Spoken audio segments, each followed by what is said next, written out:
চলে এলাম মোবাইল স্ক্রিনে।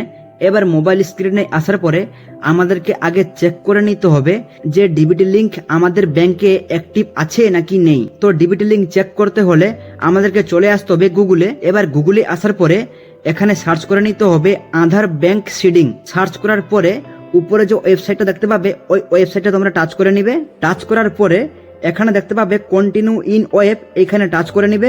দেখতে পাচ্ছ এরকম একটা ইন্টারফেস ওপেন হয়ে গেল।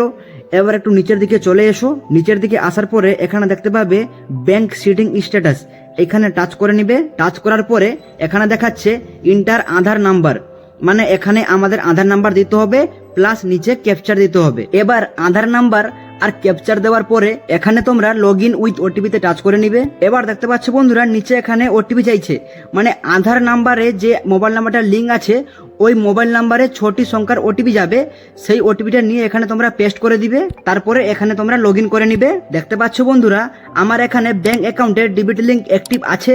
যদি ডিবিটি লিংক অ্যাক্টিভ না থাকতো তাহলে এখানে ডিঅ্যাক্টিভ দেখাতো। এবার যাদের ডিবিটি লিংক অ্যাক্টিভ নেই তারা কিভাবে অ্যাক্টিভ করবে? এবার ডিবিটি লিংক অ্যাক্টিভ করতে হলে আমাদেরকে চলে যেতে হবে প্লে স্টোরে। তো চলো বন্ধুরা আমরা প্লে স্টোরে চলে যাই। প্লে স্টোরে আসার পরে এখানে সার্চ করে নিতে হবে ইউম্যাং।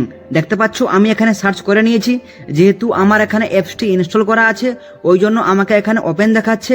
তোমরা ইনস্টল করে এখানে ওপেনে টাচ করে নিবে। অ্যাপ্লিকেশনটা ওপেন করতে হলে বন্ধুরা এখানে লগ ইন চাইবে, তো তোমরা জিমেল আইডি দিয়ে লগ ইনটা করে অ্যাপ্লিকেশনটা ওপেন করে নিবে। এবার বন্ধুরা আমাদেরকে এখানে সার্চ করে নিতে হবে NPCI। দেখতে পাচ্ছ বন্ধুরা আমি এখানে সার্চ করে নিয়েছি। এবার সার্চ করার পরে এখানে দেখতে পাবে নিচে লেখা আছে আধার সিডিং, এখানে তোমরা টাচ করে নিবে। টাচ করার পরে এখানে তোমরা ক্রোম ব্রাউজারে টাচ করে নিবে। দেখতে পাচ্ছ বন্ধুরা আমার এরকম একটা অ্যাপ্লিকেশন ওপেন হয়ে গেল।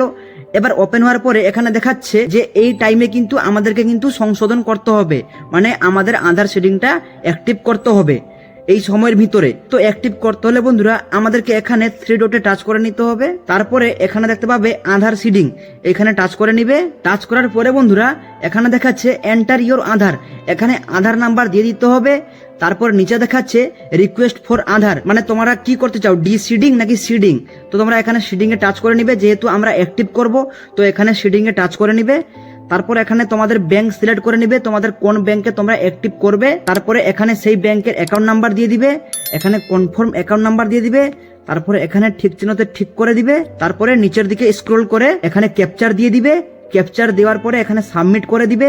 সাবমিট করার পরে তোমাদের আধার কার্ডে যে মোবাইল নাম্বারটা দিয়ে রেখেছো ওই মোবাইল নাম্বারে 6টি সংখ্যার ওটিপি যাবে, ওই ওটিপিটা দিয়ে তোমরা অ্যাক্টিভ করতে পারবে। তাহলে তোমরা শিখতে পারলে এবং বুঝতে পারলে কিভাবে ব্যাংক অ্যাকাউন্টে ডিবিটি লিংক অ্যাক্টিভ করতে হয়। তো বন্ধুরা যদি ভিডিওটি ভালো লাগে বা একটু হলেও হেল্পফুল মনে হয় তাহলে বন্ধুরা ভিডিওটিতে like, comment, share and subscribe করতে একদম ভুলো না।